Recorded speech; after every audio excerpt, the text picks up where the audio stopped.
with a review of the new Star Trek Enterprise bridge set. It's a new release of an old kit, but it does have some improvements to the kit, as we'll see shortly. The kit now completes the full bridge, in full circle, has 10 different figures, or 10 different characters you can choose from for the bridge. And let's take a look inside.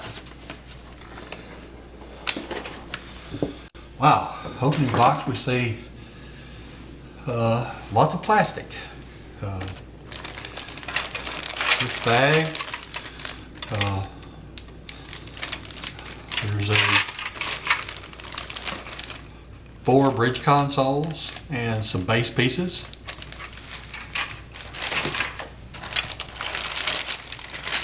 Second bag, Kirk's chair stand. Another console, some other pieces, another piece of console, another big bag full of parts. Next bag, more the elevator and Kirk's chair, more of the base parts for Kirk's base chair, another big bag of parts. Wow, now here's a very big bag of parts. Has the rails, the chairs, the figures, console, center console, Sulu and Chekhov's consoles in it. Has both seated and standing figures and various head sculpts for the bodies. I see where this might become a third-party kit eventually with some add-ons to replace the faces. These look pretty good for molded, but the detail, of course, is not what you could get with the resin-produced head. So, quite a few parts. In there, we got our advertisement. Round2.com mailing list card, and the bridge instructions showing to do the figures. Choose from these characters: Kirk, McCoy, Checkov, Sulu, Ohura, Yeoman Mears, Lieutenant Latimer, Lieutenant Bomba, Mr. Scott, and Spock, of course. And it shows how to assert various bridge pieces to represent the various characters. Inside, the first is the floor assembly with the stairs, Kirk's command console, main deck screen, elevator and control panels, and details of how to assemble those. We go to the next page, screen, the half panel, main view screen, and the half panel that fills that side. The helm, notice it's also got Chekhov's viewer that he used in the series, which is new. Chair assemblies, basically the same chair. Unfortunately, it's got the same pedestal. I will be modifying those in my build to make them more like they actually were on the set. This is basically an X with a post in the center, and they were quite a bit different on the real set. And this is showing the details for the bridge rails down at the bottom. Painting information also.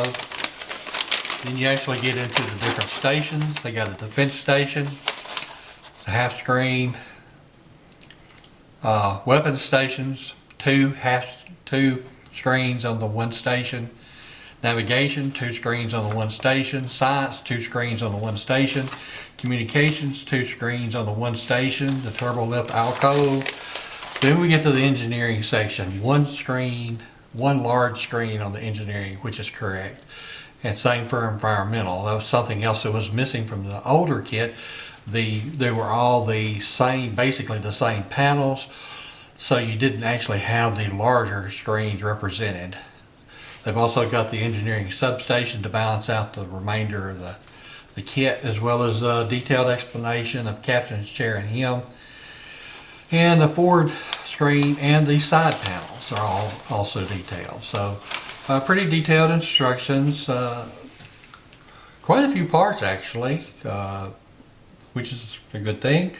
And I'm glad to see that they have made the improvements that they've made, and giving us additional figures is always a big bonus. So looks like it will be a pretty fun kit to build.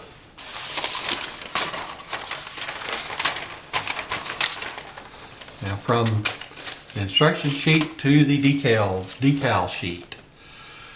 And these are not opened, but I do have some baggies, so I will go ahead and open these, even though I'm not going to be using them immediately.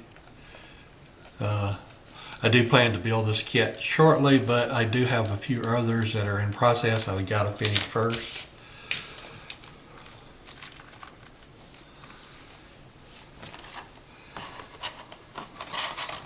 And there we go. Lots and lots of details.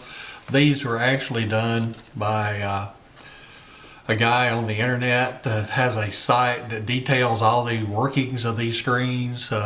Check out his website. I believe it's Toss Graphics. I'm not absolutely sure, but the information is easily available there on the internet. Also got the individual paneled colored screens for the different color panels. Navigation console, quite a bit of detail, and condition alert, either red or amber. The two different full screen views, and then multiple console views. And I'd like to close today with the still images of some of the artwork on the back of the box, and also some of the close-ups on the decals. Looks to be another great release from round 2. Looking forward to getting into this one later in the year. Hopefully we'll have a lot of people picking these up, and have a lot of builds out for everybody to take a look at. There are already some excellent builds out on the internet, so you can always use that as reference material for any new build you may be interested in. And hope you enjoy the kit. Thanks, and happy modeling.